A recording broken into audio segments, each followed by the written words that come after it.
Hi, this is PatZi with a Z. Welcome to Joy on Paper Live, a program for writers and those who dream of writing, and for everyone who wants to know the story behind the book. And today, my very special guest is Jonathan Santlofer. And boy, oh boy, does he have some stories to tell about his books. Hi, Jonathan. Hi, Patsy. How are you? Okay, well, we are in your studio, I assume. You are in my loft. This is Loft? the front of my loft. I live in the flower market in Chelsea in Manhattan. My Oh, studio is in the back, so this is the front half. this is lovely, lovely. And so, of course, this was meant to be, as we Yeah. say, Beshert, that you, a very well known artist, popular artist, you've been reviewed in the New York Times and all sorts of places, had wonderful, wonderful exhibits. And then you started writing, and wow, it led to finally this magic. Two Huh. fantastic books. The Last Mona Lisa, which came out a while back, and then the new one, The Lost Van Gogh. It is so marvelous that really it is meant to be, that it was like these subjects were just waiting for you to get, to get there. You've used your art in other books, and that's always been delightful. But to have you right here with these two books, and all of my listeners on the radio program, when I started talking about The Last Mona Lisa and we did that interview, everybody just, I got so many lovely emails from people saying, it sounds so interesting, we have to get it. And then they've gotten it over the year and a half, I think, since that one came out. And then you came out with The Last Van Gogh, and we have some lovely, lovely, very nice reviews and blurbs for it. And I love, of course, Lee Child, who says, fabulous, instantly immersive, intriguing, and suspenseful, and expert and authentic, too. Only a writer who is also an artist, or an artist who is also a writer, could have pulled it off. And you certainly did. And then, well, Joyce Carol Oates, that's pretty great. Ingeniously plotted, irresistibly readable, it absolutely is.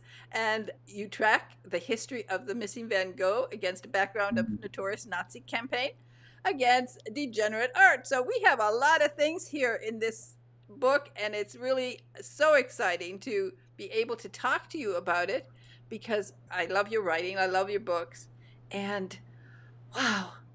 Thank you very much. Yeah, it's these two books are very special to me.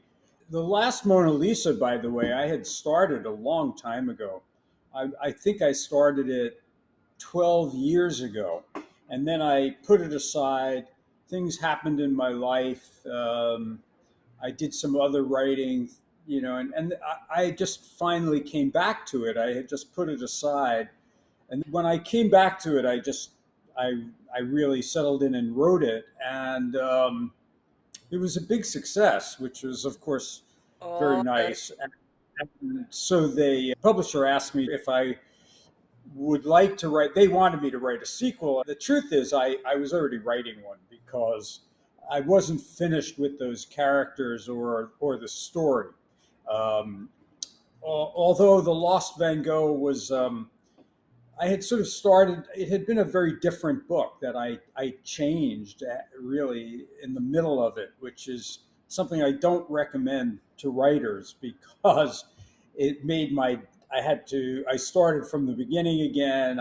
Was on a deadline. It made it pretty crazy, but in the end, I was happy with the book, and it's also been very successful. So that's good too. And both books were real adventures for me because I traveled for them. I did a lot of research. I always do. Since they're historical fiction, I work on a lot of I work off of factual events to create the fiction and the story. in this book, of course, we're still with our characters that everybody fell in love with in the first book, and you have to explain a little bit about them because when I was reading it right away, I knew it was cinematic. I'm sure you wrote it so cinematically. I could already envision it. Remember, I said that I want to be an extra there when they start filming this one. I don't know if you finally got the option. I'm sure they're going to do this one because this is so great. And of course, we have Luke and Alexa. Tell us about Yeah. Luke and Well, Alex, and Luke also our and third Sid. character, who is the one that really got me last time.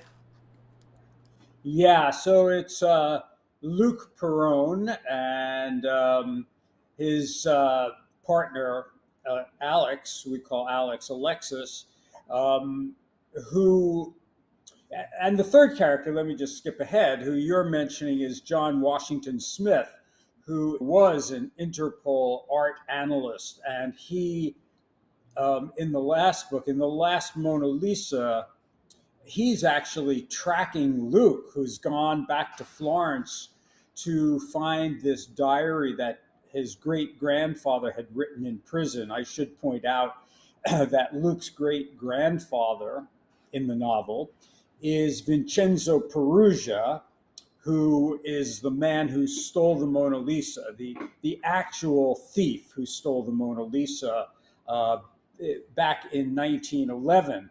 And that was what generated that entire book for me, that true story of this man who stole the Mona Lisa off the walls of the Louvre, had it hidden in his apartment for 2 years. Nobody could find it. Um, he actually helped make the Mona Lisa as famous as it is today. It was not such a famous painting.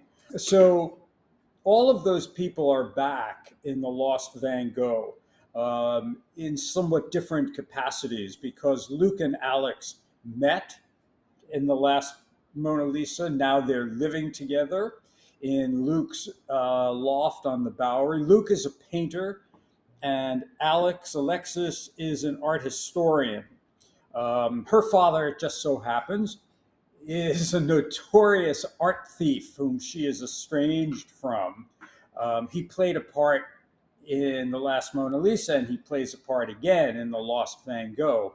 So these two characters, although they're very, very different, um, Luke is from a very sort of working class background. Alex is from a sort of Upper East Side, wealthy New York background, although I'd say her background is even somewhat more difficult than Luke's. I mean, her father is a thief, uh, very kind of crazy, crazy man. So, I mean, I have to say, PatZi, I really like troubled characters to play with. You know, they're really fun and interesting to play with. Luke also, you know, he was a drinker. He's was a troubled boy who found his sort of saved himself through art. And anyhow, yeah. So now it's 2 books in. You should ask me though Oh, well, questions. I will because Otherwise, I'll you ramble. You know. no, that's all So right because my listeners love to listen to you. Of course, now we have a wonderful story. You came out with a very popular idea. Actually, people love the roadshow. They love people discovering art or anything yeah, valuable. There have been recently there has been some enormous finds on that roadshow program. yeah, yeah, Wow. yeah. Well, you know, it's interesting because you're right. Everybody has this kind of dream of, you know, going to a flea market, or as Alex does in The Lost Van Gogh, she's in upstate New York, and she goes to a kind of big junk store, and she buys a painting. Now, the I don't think it ruins anything because you discover this pretty soon. It's the painting she buys is not. She doesn't think it's a Van Gogh because it doesn't look like a Van Gogh. But something is revealed about that painting, and maybe I should. I don't know. I mean, it's an. I think it's in the second or third chapter. I don't even know. Yeah, and You know, it I can't comes, even.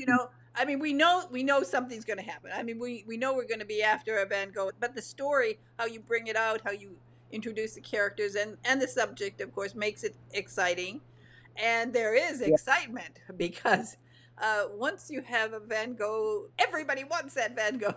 So Oh yeah. yeah, so Yeah. Yeah. so really, this is a multi-layered thriller with all sorts of backgrounds with our main characters, and then with the bad guys or bad girls in some cases, which the court what makes it a fun thriller, and we don't know what's going to happen.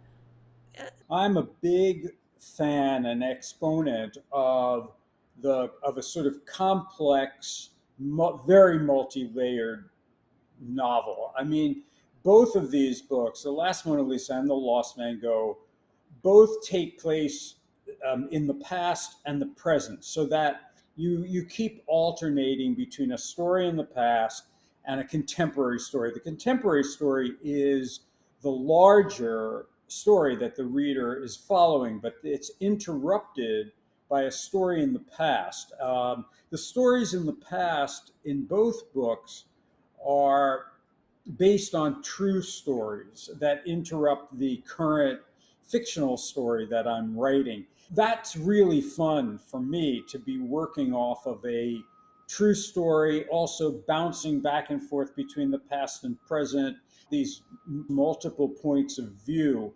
But, I'll tell you, PatZi, one of the things that is very, very important to me and that I work very hard to do is to make my books feel very simple. So what what I do is I create a very complex sort of set of circumstances and stories, but then I work really hard to make it feel effortless, that the reader's just going to, race through it and have a great time. It's funny, I'm thinking to myself, the Lost Van Gogh, I'm looking at it to see how many pages it is. It's something like 300, and it's not that long. 320, not even, no. It's 311 pages. And I want to say that about maybe 2 or 3 months before I had to hand that book in, it was 700 pages. And I went Ooh. off. Yeah, I knew that was insane. And nobody wants a 700-page book. Neither did I, and neither did my publisher. So I went off to a residency to Yaddo, which is a very old arts colony in upstate New York, where it's artists and writers and composers, and they take care of you. It's quite extraordinary. But I was there for a month cutting my book down. And then I came home. I think I had cut it down to about 400 pages. And then I kept working until I was at the kind of really the core of the book, and making sure that the engine was there in every chapter to take you through. It's always also funny, like I do this, I cut my books down, and then my editor will say something like, oh, this is great, but can you give me another chapter, like from Alex's point of view, or tell me this? And then I think, yeah, sure, I have it. I cut it out. And then I just find it and I put it back. Um, so, yeah, I forget where we were, just the writing of the book. I'm also, at the moment, I'm writing, I have a new contract for 2 books, a third Luke and Alex book, and then another book which I bargained to do. I wanted a break between writing the third book. I just wanted something to kind of clear my mind, because the big worry when you do a series for me is you want it always to be fresh, and you want every novel to be able to stand alone on its own. And so I started the third Luke and Alex book, but I wanted to be sure it would be fresh and alive. So I'm writing another book in between. I'm having a great time doing that. I've been working on it for a while now. I just came back from a 3-month book tour for the Lost Van Gogh, so my head is like Yeah, spinning a little. long You know, tour. You went everywhere on this for this tour. I didn't go everywhere. I didn't go like to California. I didn't, but I did go to a lot of places, and it was exhausting, but it was really fun. I got to see a lot of people who I never see. I friends in different parts of the country, parts of my family that are scattered around. So it was really great. Every event was really terrific. And I should say that, the book came out, The Lost Van Gogh came out on January 2nd. That was its official pub date. Very odd day, I thought. I think the event, the party I had, it was at McNally Jackson in New York, but it was that Thursday.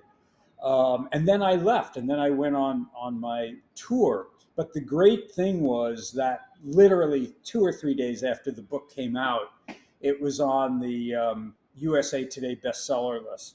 So it really gave me a kind of exciting push to go off on my book tour, knowing that the book had caught fire so quickly. Yeah, I You was know, I was watching it go up and up and up, and it was very exciting. And of course, there are uh, many aspects to this. Of course, we're going to talk about the travel, but let's also sort of yeah. lay the foundation so that people understand that the art world, and that brings us back to John Washington and Oh the yeah, yeah, yeah. Right. of the art world and what it means, this dark world. We hear about the art world. You really lay it out and make that the main part of the story. So lay that out, and then we'll talk about how you are going to take a trip to Europe and tell us about all the adventures you had while you were doing the research. Sure, I should say that I was really part of the art world. I went to art school. I studied painting. I came out of art school. I was a painter. I was a very serious painter for many years, and I really had intended that was what I was going to do with my life. And I was very fortunate, and I was doing it. And this goes back quite a while. Like, ooh, boy, time just zips by in your life. Like 25, 30 years ago, I was having an exhibition in Chicago that brought together, they borrowed back 10 years of my paintings from museums and collectors. Plus, I added like six of my newest paintings. And this is a lesson everybody should know. I didn't want to do that show because I said to my art dealer, I'm just too young to have this kind of almost retrospective show. Anyhow, I did have it. The show opened on a Friday night, and the building burned down to the ground the next day. Literally, the show and everything in it and the whole building burned down. And it kind of caused me to rethink, why I had became an artist, why I was an artist. Uh, and as life would have it, right after the fire, I this was in the late spring. I was invited to the American Academy in Rome to go in the fall as a visiting artist, and we went. My wife and myself and my then 8-year-old daughter, and while I was there, I had a lot of trouble painting because I hadn't yet, I don't know, figured out what that fire meant to me or what I was going to do. In any case, I started my first novel when I was there. So that's background to say that I know the art world really well. I was a real participant of the art world. So um, what I didn't really know was the dark underbelly of the art world, which I've gotten to know through my books over the years. I mean, because I've dealt with it. And so I've made friends with FBI people who've dealt with, art theft and art forgery. I've met Interpol people who deal with stolen art. I should say that the truth is that art crime is the third biggest money making crime in the world behind um, arms and drugs. I mean, that's how bad it is. So, what happens with stolen art if you think back to the famous Isabella Stewart Gardner theft in Boston, where I think 13 paintings were stolen. They've never found them, and they have meant there's a lot of speculation. There's even a Netflix series about that theft.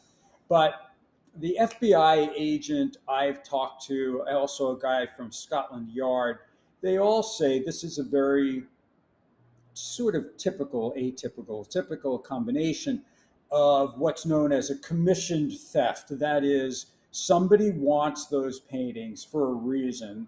They pay thieves to get them, and they use them as barter, either for drugs or for arms. So the paintings are held as collateral. And then, somebody might be they need $10 million for a drug business. And so they get these paintings, they give those paintings to be held as collateral, they get them back when they repay the money, and then those paintings go on and get circulated in the underground art world. um, Often they're destroyed, sometimes they're not. Sometimes individual commission theft, which is probably more rare. Somebody a private collector will commission a thief to steal a painting for them that they're going to keep for themselves. In the last Mona Lisa, I play with that idea. There is somebody who has this art in a kind of underground bunker that just for them, which is a really awful thought. In the Lost Van Gogh, I really found this out as I was researching, which is why the book took this turn. I think we all know that the Nazis stole a lot of art. They actually stole like a fifth of the artworks and artifacts in Europe, which is a tremendous amount of art. And a lot of it has been found and reclaimed and restituted, but there's at least 100,000 pieces that have never been found. Though, and some of those pieces, or many of those pieces, are sold and traded on the dark web, on the art underground. I mean, just a few years ago, one of Hitler's appointed art dealers, his son was arrested. And this was in Switzerland, I think. My facts are getting blurry at the moment. But when they went to his apartment, they found like 1,500 works of art that had been stolen by the Nazis that he still had and he was trading. So finding out that this is still going on, that people are still buying and selling this art that was stolen from people, most of whom were murdered to get the art, it would just astonish me, and it was so horrific to think about. And then when I did more research, I discovered that there are people who specifically hunt down this work. And so one of those, a sort of combination of a few people I met and talked to, became a character in The Lost Van Gogh. So there's a whole lot of things going on, even though it is a sort of straightforward story that follows an engine in the novel. You know what I mean Yeah. with that? But then it must have been exciting when you said, okay, I'm flying out of here. You started to make your plans for your research in Europe. So where'd you fly into? Where'd you go? Well, that's the best part of my work. I mean, is you know,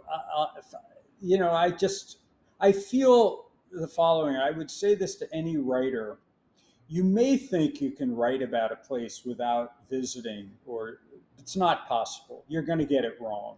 You're just going to get it wrong. You don't know what it smells like. You don't know the scale of things, even if you go online and walk through a place online. It's just not the same.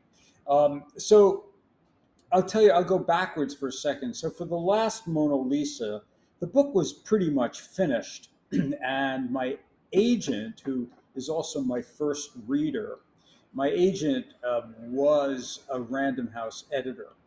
And so she reads all my work. And she said, you could use a little more color for Florence, which is where the first big part of the book takes place, in Italy, in Florence. And I'd been there several times, but I never went, specifically with the ideas of this book. And so I knew everything about the book. It was the best way to travel. And I went there. I Airbnb'd an apartment in the Piazza di Madonna, right in the center, practically, just off the center of Florence. But very well. And yeah, it was just great. It's funny. The truth is, my daughter Airbnb'd it for me because she just took over. She was having fun, and it was a great apartment. She failed to notice that it was a sixth floor walk up, which was okay, and it had a roof that overlooked the Duomo. I mean, I ate dinner up there writing notes after my days almost every day, but I brought with me an outline of where every character in my book went and what they saw. And I made appointments, to get behind the scenes at, the Medici Chapel so I could be alone in these places. And it was fantastic. So for the Lost Van Gogh, I knew that I would have to go to the Van Gogh Museum, which was great. But I wanted to go and see where Van Gogh was buried, a bunch of things. I have this one friend who becomes a character in The Lost Van Gogh. He's Luke's friend, an art writer, and my good friend Judd. And my friend is a very influential art writer, um, was a big art critic, follows all the art auctions, and he has traveled all over the world because of following the art auctions. And he always says, "Oh, if you're going to Amsterdam, you have to look up so and so and so and so and so and so." I'll send them emails. And when you're going here, you have to meet this person. And I mean, he said, "Oh, you're going to Amsterdam, and yes, you're talking about restituted art. Well, you have to meet my friend Christine because her grandfather owned a lot of Van Goghs, and he owned Van Gogh's portrait of Dr. Gachet. And oddly enough, in one of the one of the books I've been reading about stolen Nazi art, her grandfather was talked about because he was a very influential art collector in Holland." Anyhow, I met her. We talked about how she's been fighting to get this painting back for 20 years, has not been successful. We became friends. It, just amazing stuff. And then I went to Paris to do a little um, research. I also have to admit, I got to see my Parisian friends, which isn't bad. But one of my friends I brought with me to Auvers-sur-Oise, which is the last place that Van Gogh lived. I also want to say that in the Lost Van Gogh, since we're following this painting, um, we're looking for a painting that is supposedly the last self-portrait Van Gogh ever painted. And so I give a history in the book. How can I phrase this? I move through the book with flashbacks to what happened to that painting. When it left Van Gogh's studio, where it went, how it fell into Nazi hands, how it gets to New York, all of these things. So you also get in the book Van Gogh's story in a condensed way. And so that was really fun for me. But I wanted to see all these places. And I went to Auvers-sur-Oise, and Van Gogh only lived there for 70 days before he died. I should point out, in 70 days, he made something like 75 or 76 paintings. So that's more than a painting a day. What PatZi's just put up is some of the drawings I made while I traveled. I always draw because makes me see things more clearly. That's the cathedral, the Auvers-sur-Oise Cathedral in the town that Van Gogh painted and made famous. And on the same piece of paper, I did a drawing of Vincent and his brother Theo's graves. They're buried in the Auvers-sur-Oise cemetery, excuse me, which is just maybe 10 minutes outside of town. It's very modest, very, very modest. But because Van Gogh died there, he's buried there. Theo, by the way, his brother, died only like 6 months later, and he was younger than Vincent. Vincent was 37. So these two brothers who were very close died within a very short time of each other, and both died very young. And Theo's wife had his body exhumed and sent to France so that he could be buried next to his brother, which I think is an amazing, amazing thing that she did. Well, Um, they belong together. anyhow, It's oh yeah, very moving. absolutely. It's very moving when you go there. I read some of his letters while I was there. He Oh wrote so yeah, many letters. It was unbelievable. And they are so good. he I mean, wrote. incredible letters. Yeah, yeah, he wrote thousands. I think 2,000 letters, some amazing amount. He was a beautiful writer. I mean, he wrote often to his brother Theo when they weren't together. He wrote to his sister. He was a sort of obsessive letter writer, which people don't do anymore. And it's a good thing he did because we know so much about him through his letters. What he was writing, what he was thinking, his time in the asylums, things that happened to him. PatZi, as you just said, they're very moving letters, beautiful often. I reread a lot of them, the ones to Theo specifically. And I really when I was in Paris, I went to see the apartment house where Vincent and Theo lived together when there was a period of time that they were roommates. Theo, by the way, was a very successful contemporary art dealer. So through him, Vincent met Toulouse-Lautrec, he met Monet rather. I mean, Van Gogh was not the isolated unknown wild man artist that people think. He was on the brink of being a huge art star when he died. He was already being written about and recognized. Had he lived only a few years, he would have seen this tremendous explosion of popularity around his work.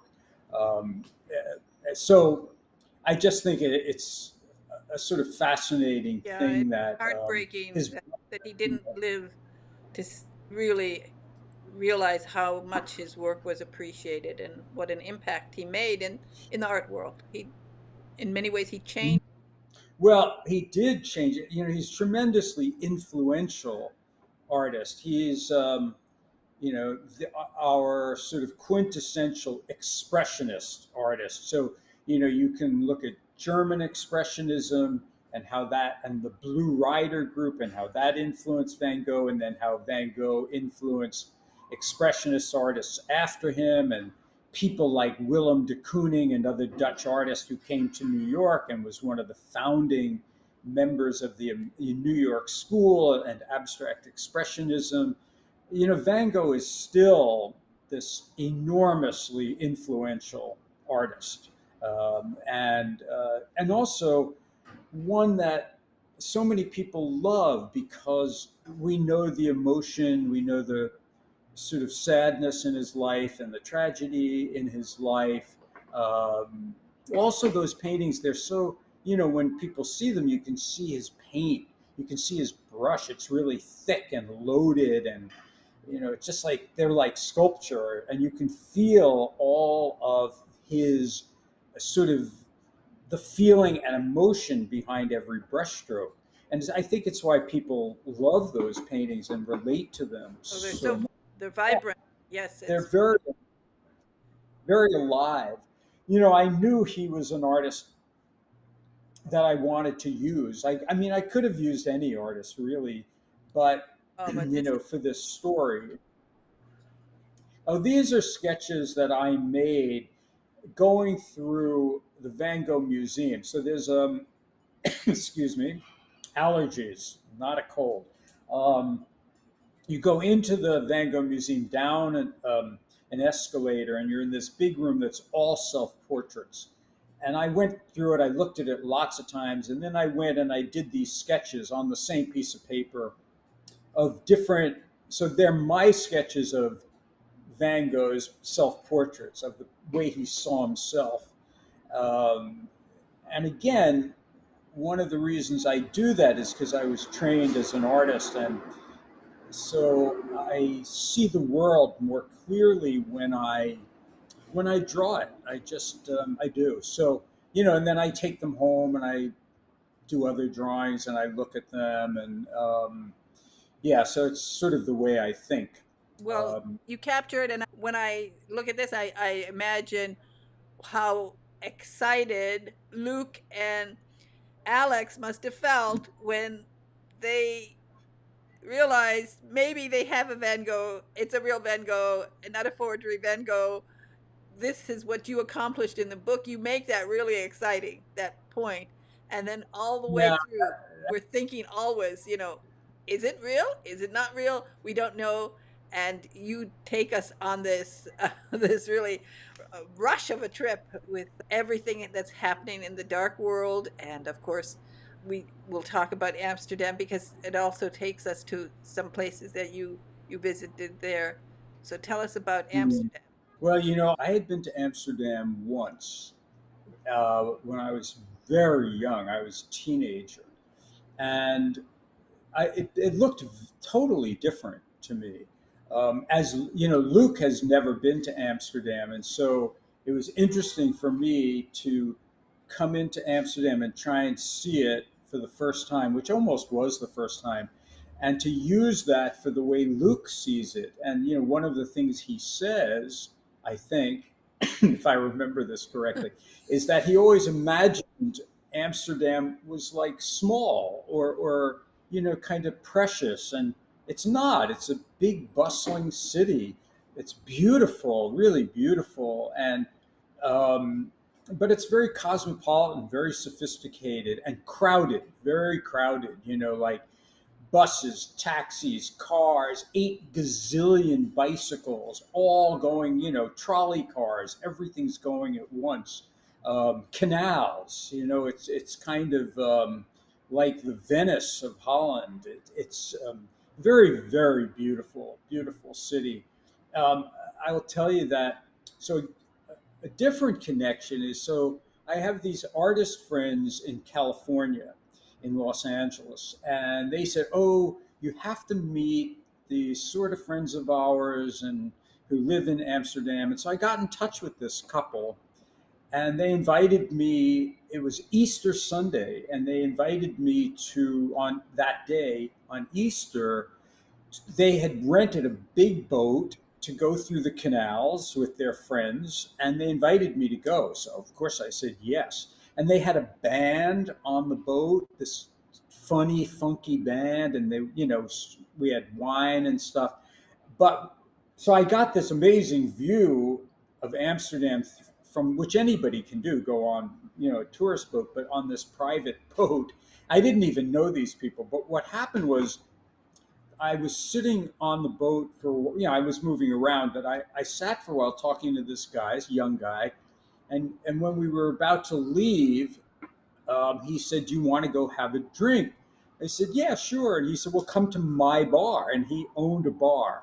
And that bar becomes the bar that I use in the book often. And I went to his bar.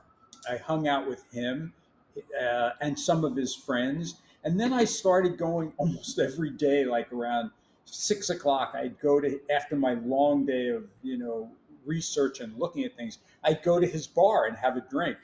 So I got this sort of group of his friends who were really terrific. And, um, and as I said, I use his bar in the book, which was fun to do. But I really recommend. I mean, Amsterdam. is really quite wonderful. I mean, the other thing that I did, because I knew I was dealing with, um, you know, Nazi looted art, and so the Holocaust, and I read a lot of books, and um, I knew I wanted to go to the Anne Frank house, which I'd never been to. And so my friend Judd, who always introduces me to people, gave a bunch of names, and because it turned out I couldn't get into the Anne Frank house because they only let in a certain amount of people. It's very tiny at a time, and you have to schedule your appointment, months and months in advance. But through emails and different people, I got not only an appointment, but one of the curators at the Anne Frank house. I met him earlier before it opened, and he took me into the parts of the house that are not open to the public. And we had lunch, and it was fantastic and very moving. But then I said to him, I really need to go through on the tour because that's the way my characters are going to go through the house. And he said, of course, join the tour. So in the tour, you have headphones on, and it's a small amount of people, and you go from room to room, and in each room, they tell you what was going on. And this drawing that PatZi has put up, I did. It's very small, and it's in a light box on the wall, and it's little photographs of all of the 8 people who lived in hiding in the house. Um, and I just earlier, before I went through with the group, when I was alone, I did this drawing of each of the people, of Anne's father on the top, and her, Anne and her sister. Um, and as some of you, I'm sure, know, the only person who survived was Anne Frank's father, Otto Frank. All of the rest of the people died.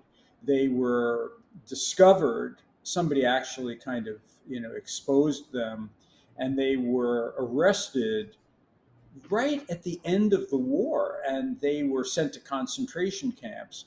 And Anne and her sister died only a few weeks before the camps were liberated. I mean, it is such a tragic story.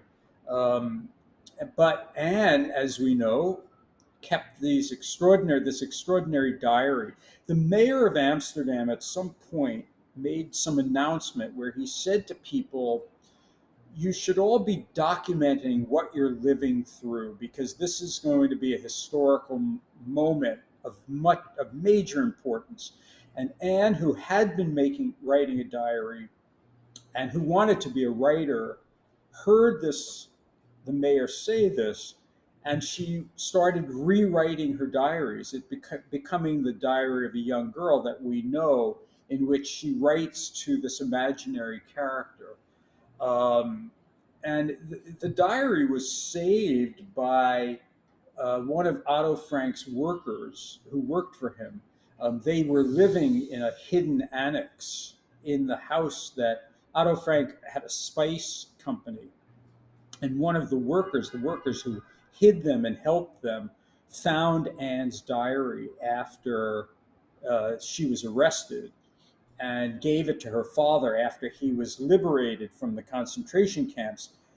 And, you know, I can only, I don't even want to imagine it because I have a daughter, but to imagine, finding your child's diary after they've been murdered, and horrifically in a concentration camp.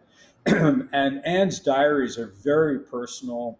They're often very funny because she makes fun of her mother and her sister and the people who were also in the house with them. But if it had not been for Otto Frank, well, first the woman who saved the diary, but Anne's father making the decision that these books were important and should be read. Nobody, of course, had any idea of how important these books would be as a document. I think they've been translated into hundreds of languages, and it's a perennial bestseller.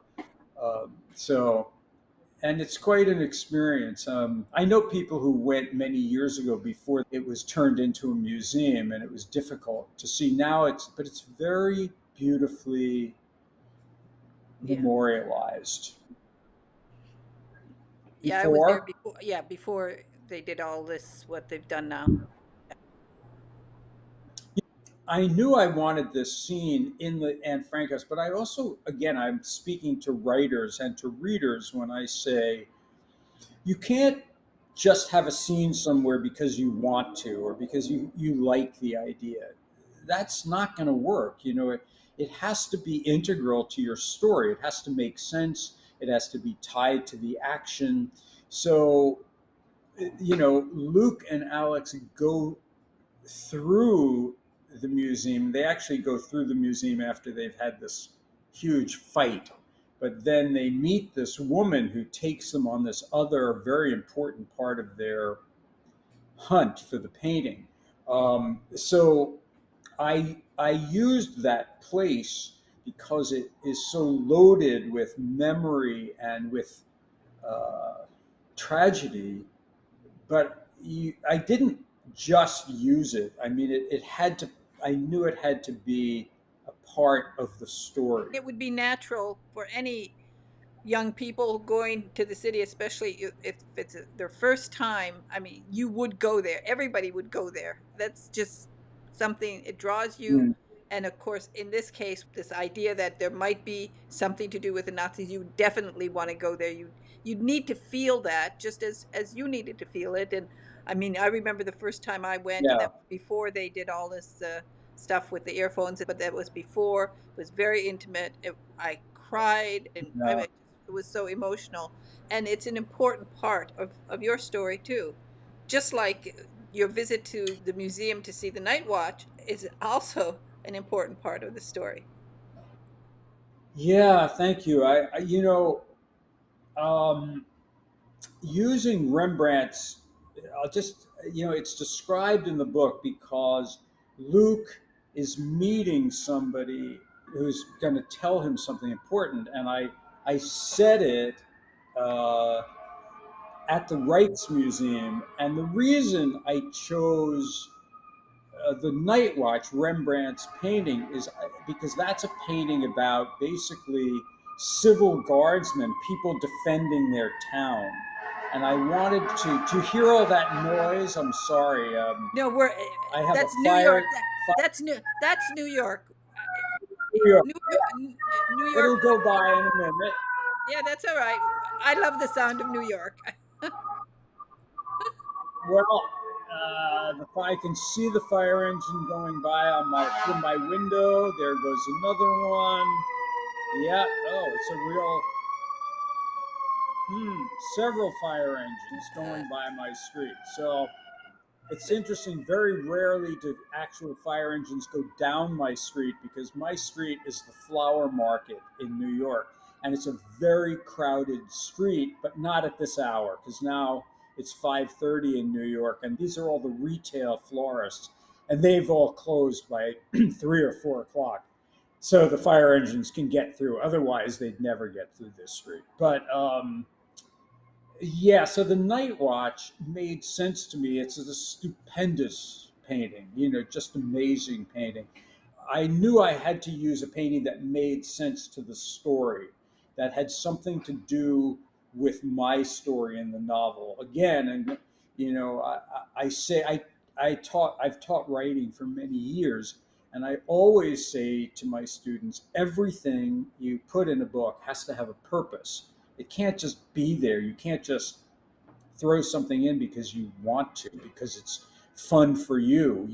I can't tell you how much I've cut out of my books because it doesn't make sense. It doesn't work. So everything has to tell you more about the characters, has to move you forward in the story. Otherwise, it's out. You got to get rid of it. But the Night Watch was a great. I went through 100 paintings at the Rijksmuseum, thinking, is there anything here I can really use in the book since we're in Holland, since we're in Amsterdam? And then I went, yes, this is it. This is perfect. So, yeah. Well, it's Question, perfect. Patsy? That's a great scene. And then I want to show you the final sketch I have, and this is of you. You did self-portrait, and tell us about the building behind us and about John Washington Smith. Okay. Well, this was one day. I was at the Van Gogh Museum a couple of times. So the Van Gogh Museum is right behind me, and what I'm doing is I have my phone. I'm taking a picture of myself in this big metal sculpture reflecting like a mirror, and so I was doing the drawing, and then I took a picture, and I was going to finish it at home, but I never finished it. I just didn't think it was necessary. You know, I had already drawn enough of myself, and I had drawn the Van Gogh Museum behind me. In front of me, on the other side of this sculpture, is the Rijksmuseum and the Stedelijk Museum. They're all together in what's called Museumplein in Amsterdam. So all the museums are in one spot. John Washington Smith, you asked about. So John Washington Smith is in the Last Mona Lisa, and he's an Interpol agent in the Last Mona Lisa. He's an art analyst, and he kind of goes rogue to find this diary that Luke is also looking for, and they're real adversaries. And in the Lost Van Gogh, um, I don't want to give away too much, but he's sort of more like an ex Interpol agent or analyst, but he gets drawn into this story in a different way. You know, the last Mona Lisa is very much Luke's story. It's his quest to find this diary and to understand what his great grandfather did, why he stole the Mona Lisa, and what's happening to it. And in the last Mona Lisa, Luke is looking for the diary, so is Smith, so are a bunch of other people, because it's a key to something that a lot of people are willing to kill for, and they do. Um, in the Lost Van Gogh, also, there are a lot of people looking for this Lost Van Gogh painting. You can try to imagine what a missing, suddenly coming to light Vincent van Gogh's self portrait would be worth. If you think how, I'm trying to think of, I have somebody say this in the book, but I think the last Van Gogh that came up for auction sold for 40 or 50 million dollars, and that painting, if it was a Van Gogh self-portrait suddenly came to light, it would be, I think, several hundreds of millions, I two think or three 100. hundred million Yeah, I think dollars. 300 million. That Yeah, would be that would be my estimate. yeah, That would be so yeah. special. I mean, Van Gogh's one. Yeah, it would be, so this is a very valuable item people are looking for. But what I was going to say is, so the last Mona Lisa is Luke's book, very much his journey. I think the Lost Van Gogh becomes more John Washington Smith's story, because he really becomes a pivotal character, and he really risks his life for something in this book. And he and Luke are very different, but they also come from sort of difficult backgrounds, and they are sort of pushed together. Um, I will say that the third book in this series that I've started but put aside for the moment is going to be more Alex's book. I'm going to have her come sort of front and center, because I gave the other books to those two men, and I think Alex deserves her own book for sure. Um, but John Washington Smith is a really fascinating, to me, character. He grew up very poor in the projects in New York. He's biracial. He's had he really kind of created himself, became, lived in Lyon, France for many years because he was at the Interpol headquarters. Um, and he's a man whose life keeps kind of changing. I mean, it's changed again in the Lost Van Gogh. So I don't want to tell you too much because I Uh, think it will yeah, give parts of the away, but he's a great character. right? As you know, the minute I read The Lost Mona Lisa, um, I just, well, I told you, I think I started the interview saying that I just was so taken with John Washington Smith. So yeah, don't give it away. It's wonderful. So let's talk a little bit now No, about it's funny. what. No, I was just going to say the funny thing is that you love him. I love him, and my editor thinks of him as like not an unlikable character. I mean, she thinks he's a great character, but unlikable. And I'm like, really? I love him. Yeah, I me just too. love. But the other thing is, people always ask me or ask writers, so who are your favorite characters? And I would say my favorite characters are the ones I'm writing at that moment. But I always love, the villains. Now, Smith is not a villain, but there are villains in all my books, and I Yeah, love writing them because writing villains is, and we have a I mean, couple trying to in figure out what makes. yeah, we have a couple Yeah, in this book yeah, that are really bad, really bad. yeah. But I love that. Yeah, I mean, sure. those are the interest. Yeah, Those characters are really what makes them tick. What makes a psychopath yeah. become a psychopath. Am I frozen? No, I was No, you momentarily frozen on the screen. okay, okay. So let's look at one of we need it. Okay.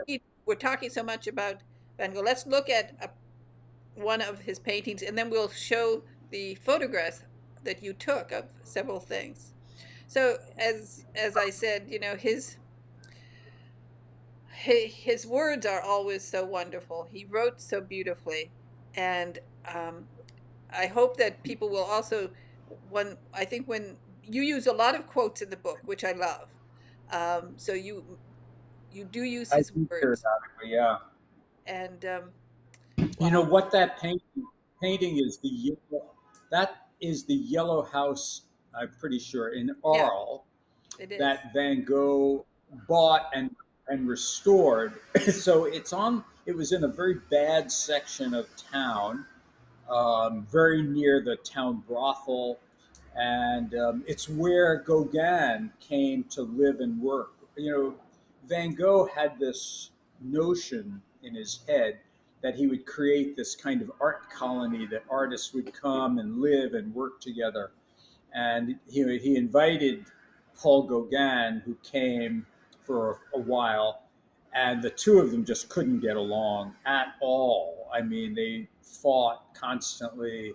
Um, Vincent was obviously not an easy person to get along with, and Gauguin also was a difficult character. But yeah, I mean, that's a whole. I mean, I think a lot of us people know the story about Van Gogh and Yeah. Gauguin, and their time together, and it's a really rich and amazing story. So So your travels took you around and uh, lots of wonderful things. well, that is a picture I took at the Van Gogh Museum. So that's in a little glass case, um, supposedly one of Vincent van Gogh's palettes, with his paint on the surface and some tubes of paint. Now, I don't know if they created this or if they found it. It's very possible they did find it because Van Gogh was living in Auvers-sur-Oise and was, painting, I think, behind, like in some, I don't know. They must have been able to find some of his I, things. I would Actually, the painting. What were you going to say? I would think it's his. I don't think they'd put it up if it wasn't his. And the thought of him Yeah, painting right, right. 70 paintings. in those days, the last days. It's more than yeah. yeah. I mean, he was. Yeah, he was, in one of his up periods, and he just was working constantly, doing amazing, amazing paintings. So, yeah, it's a very moving thing to see at the museum. Actually, his palette and paints, and um, in fact, there was an art supply store in Paris, that was showing Van Gogh's paintings, really before he got famous, and where he got his paints. A lot of art, people had their paints made for them. If they would, some would earlier, like in the Renaissance, assistants would grind up the colors, the pigments with oil. But later, artists had, these stores that would make the paints, and they would make colors for artists. So, yeah, it's a great little, yeah, I remember coming upon this in the Van Gogh Museum and being like, "Oh my God, look at this!" It's like, So as an so artist, you've studied his brushwork. What do you think when you study his brushwork and you've been able to see a lot of the paintings? What feeling do you get when you look at his brushwork? well, it feels, it's very direct. You can tell that the reason he made so many paintings is he's painting very quickly. So he's ladling the paint on, and it's very thick and impasto. So he's got a loaded brush of color. He's painting over things. His brush is digging into things. Sometimes you can see he's taken the back end of the brush and scraped into the paint, which is why sometimes it just looks like, he's following, the wheat fields. You can see the brush following the form. It's like he's sculpting them. It's like his hand is like creating them on the surface. So they're very in the moment. They're very alive. I mean, they're a big influence on the abstract expressionists in New York, who were all about the moment. Look how beautiful that is. The light. You can see what Van Gogh learned from Impressionism, from people like Monet. Um, before before Van Gogh came to Paris and saw the Impressionists, his paintings are very dark, and then he sees, Monet, he sees, and he just sees the light of these artists. But look at this painting, it is so gorgeous. And it's also both representational, symbolic, and also very abstract in many ways. The reflections in the water become these from the start. You could turn that painting upside down, it would practically work just as well. But Van Gogh believed he was always working from nature. That's where he disagreed with Gauguin, who was symbolizing things and flattening them. Even in the reproduction, you can see the heavy brush mark, the stroke of paint that's sitting on the surface. So those lights in the water, when you see the painting in person, you, the real light catches on the paint, because it's so heavy. It's really a beautiful combination of the hand of the artist and his vision all at once. God, He, that's a beautiful painting. Let's go steal that. yeah, I would do that. And of course, but Yeah, okay, good. he lived a simple life. He didn't have a lot of luxuries. He didn't have a lot of, Oh, yeah. but everything he did was just That, yeah, that picture is where he lived. That's his bedroom. It is tiny. It looks like a monk's cell. It's in the attic, the top floor of the Auberge Ravou in Auvers-sur-Oise. You can go see it. Anybody can go see it. I mean, they don't let you into the room, although the place I had made an appointment, and my French friend was with me because my French is pretty terrible, and she got a conversation going with the guide, the woman who was taking us through, and so we were taken into places that, because she explained I was writing this book, yeah. Well, so being a I'm bestseller, that picture. I'm being a best-selling author does open doors for you. Well, That's for sure.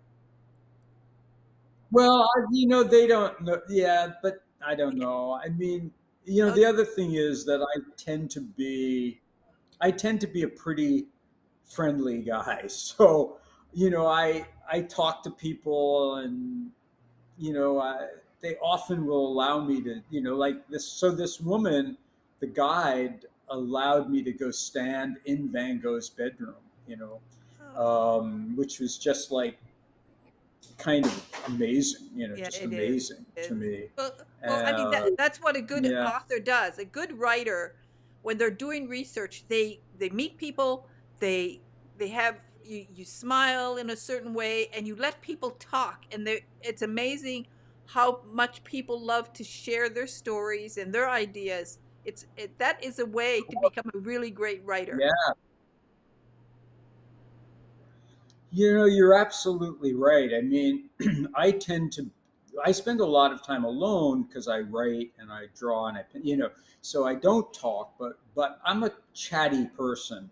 And my wife used to say to me all the time, it's really important to listen. She didn't mean to her, which of course, yes, but Well, yeah, I think maybe she her. really taught me.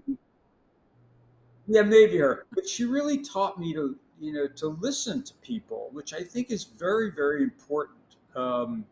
And people, you're absolutely right, Patsy. People will tell you things.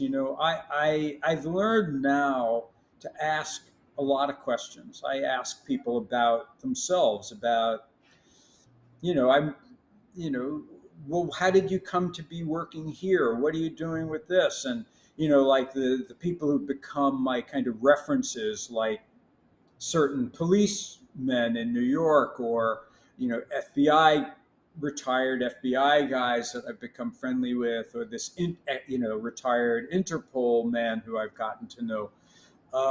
Basically, yeah, they love to tell you their stories. You just have to be open to asking those questions and listening, and it's always interesting to Oh, me. it is. So I know my story. I don't care, I don't care about my story. It enriches So, it, yeah. So it it's, enriches your books with all that you learn from people. You use that. That's part of what a great writer sure. does. And of course, this is a place that means a great deal to me because I went there twice, once in the spring when there were flowers, and then once in late November, just as as a matter of fact, that day we were in a white Cadillac, and a snow started, which was very unusual at that time.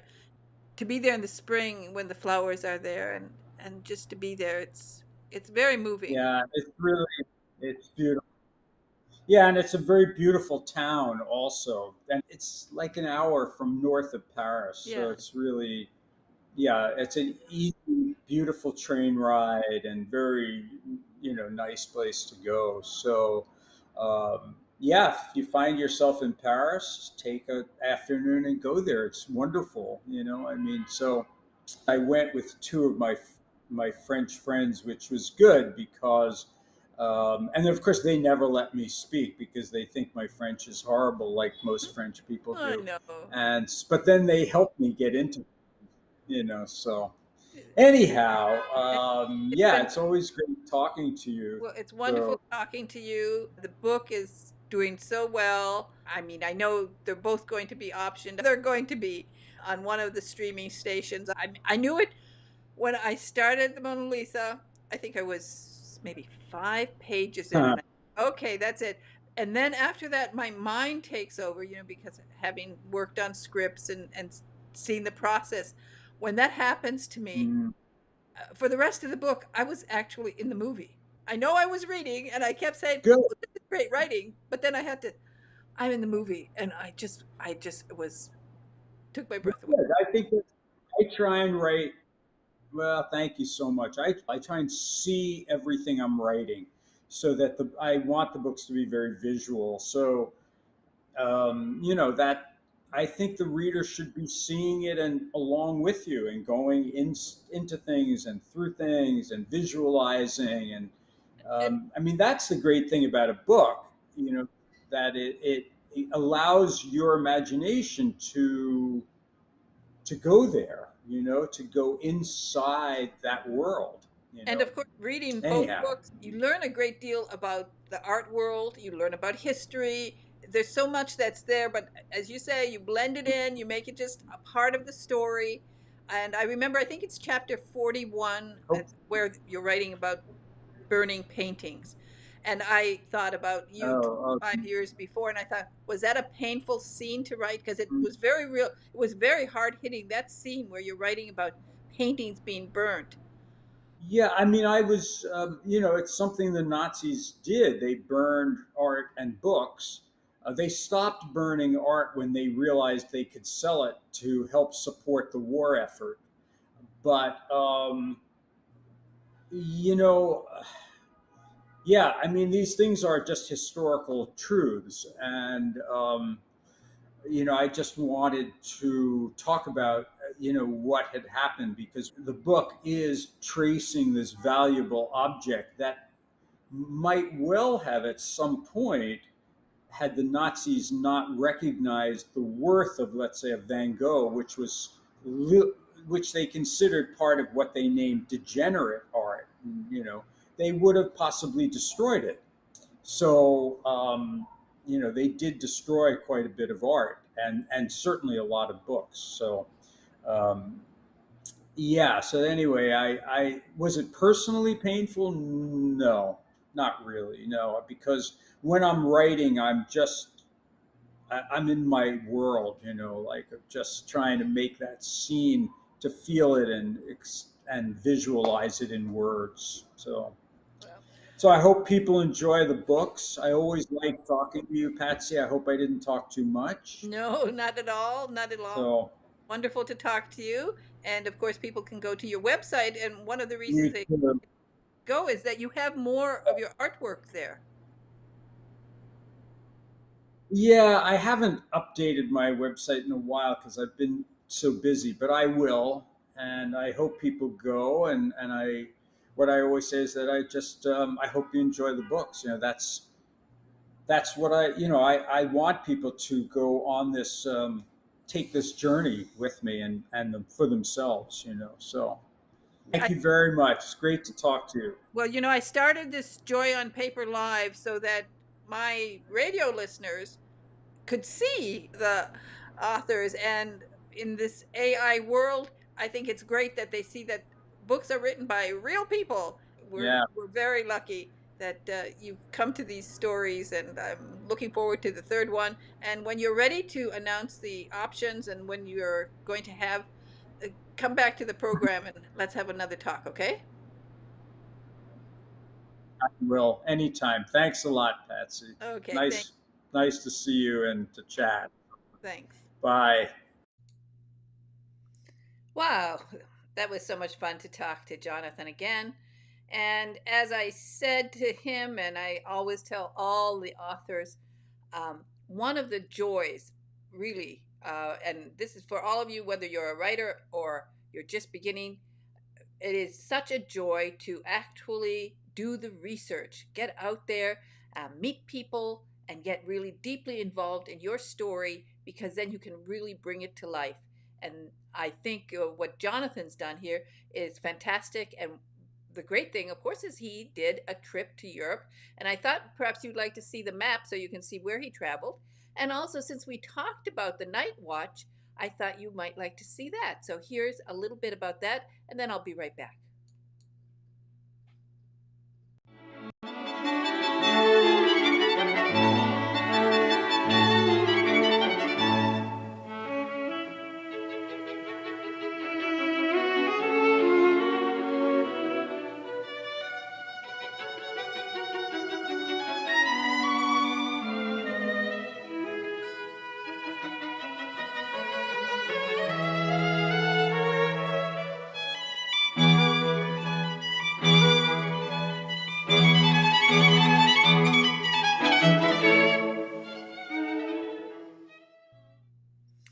Well, as you can see, Jonathan had lots of fun on his research trip, and you can have the same thing. So if you are an author, make sure that you get out there and see the real thing, because it is a lot of fun to be able to do the research. And if you read this book, I think you will be inspired. You'll want to take a trip to Europe yourself, and you can follow in Van Gogh's footsteps and have a really fascinating time. Take Jonathan's book along and go from place to place, and you will really have fun. And I hope that you enjoyed this interview and all of the interviews that I'm bringing you, because really what I want to do is make it uh, inspirational. When you listen to these authors and you see how much fun they're having, and you see how much effort and work they put into their books, I hope that you will also appreciate their work.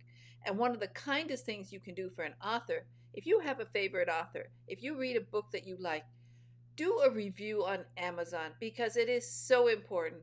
Authors need those reviews because there's something called the algorithm, and the algorithm, both in Amazon and here on YouTube, is all powerful.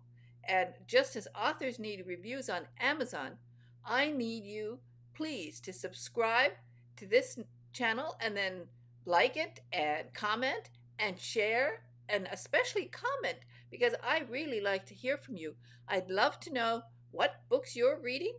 I'd love to know what authors you'd like me to invite. And as I've mentioned on previous shows, if I invite an author that you have recommended and you're the first person to recommend that author, then I will invite you to join us for an interview. So it will be lots of fun for you and, of course, for the author, because authors love to meet their fans. So if you have a favorite author, please make a comment below and tell me who you would like me to invite.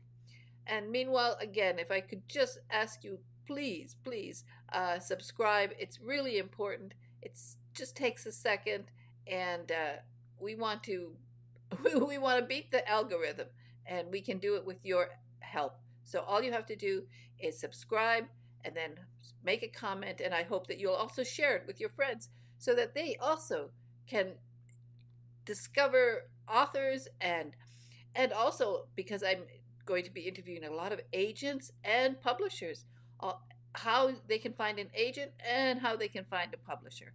So please, that would be so kind of you, and I would really appreciate it. And then if you are working on a book and you have a book going and you need to do some marketing, here's a little advice for you. And again, thank you so much for joining me today.